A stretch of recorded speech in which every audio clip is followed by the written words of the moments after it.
कोल्हान के टाइगर कहे जाने वाले चंपाई सोरेन जेएमएम छोड़ने के बाद वो बीजेपी में हालांकि शामिल तो हो गए हैं। कहा यह जा रहा है कि चंपाई सोरेन अब बीजेपी के द्वारा आयोजित कार्यक्रम में अब हर बीजेपी नेताओं का पोस्टर में फोटो तो लग रहे हैं, लेकिन चंपाई सोरेन को पोस्टरों से दूर रखा गया। यानी चंपाई सोरेन के एक भी तस्वीर भाजपा के कार्यक्रमों में नहीं लगाई जा रही है। ये झारखंड मुक्ति मोर्चा के नेताओं का आरोप है। लेकिन जितने भी अब तक कार्यक्रम हो रहे हैं उस कार्यक्रम में चंपाई सोरेन की मौजूदगी देखने को मिल रही है। हालांकि उस मौजूदगी में जो स्थान चंपाई सोरेन को मिलना चाहिए शीर्ष नेताओं के बगल में, वो स्थान देखने को नहीं मिल रही है। तो क्या लग रहा है कि चंपाई सोरेन बीजेपी में आने के बाद उनका स्थान अब कम होता नजर आ रहा है। हालांकि जेएमएम ने यह भी कहा कि जब तक चंपाई सोरेन झारखंड मुक्ति मोर्चा में थे उनके एक मान और एक अलग ही सम्मान इस पार्टी में थी। पार्टी ने उन्हें मुख्यमंत्री भी बनाया था, पार्टी में उनके एक अव्वल दर्जा थी, पार्टी में उनका हर एक डिसीजन चलती थी।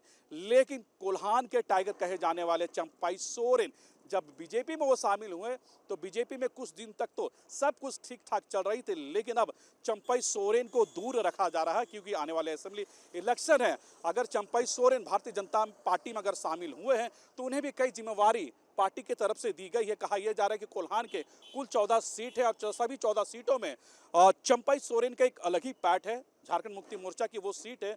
तो क्या चंपाई सोरेन के जेएमएम में छोड़कर बीजेपी में आने के बाद वो सीट बीजेपी को मिल पाएगी या नहीं मिल पाएगी, ये कहना बड़ा मुश्किल है। लेकिन अब चंपाई सोरेन को लेकर एक बार फिर से झारखंड में राजनीति देखने को मिल रही है। कहा यह जा रहा है कि चंपाई सोरेन को बीजेपी में मान सम्मान नहीं मिल रही है, उन्हें पार्टी अनदेखा कर रही है।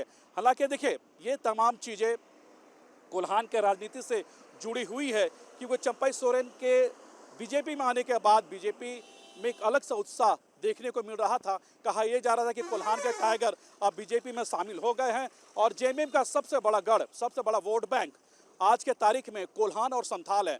लेकिन कोल्हान में जिस तरह से कोल्हान के टाइगर की बीजेपी में एंट्री हुई है तो उसके बाद क्या वाकई में कोल्हान के टाइगर को अनदेखा कर रही है भारतीय जनता पार्टी? हालांकि ये तमाम जो आरोप है ये जेएमएम का है और जेएमएम के इशारे पर कह रहे हैं कि अब ये पॉलिटिक्स, अब एक राजनीति मोड़ अब लेने लगी है। ये पॉलिटिक्स अब डाइवर्ट हो रही है क्योंकि एक आदिवासी नेता, एक बड़े चेहरे फिलहाल झारखंड मुक्ति मोर्चा छोड़कर वो बीजेपी में शामिल हैं।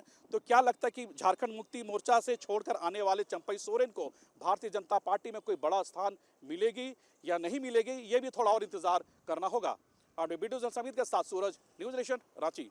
न्यूज नेशन अब व्हाट्सएप पर खबरों की ताजा अपडेट के लिए न्यूज नेशन के इस क्यूआर कोड को स्कैन करें।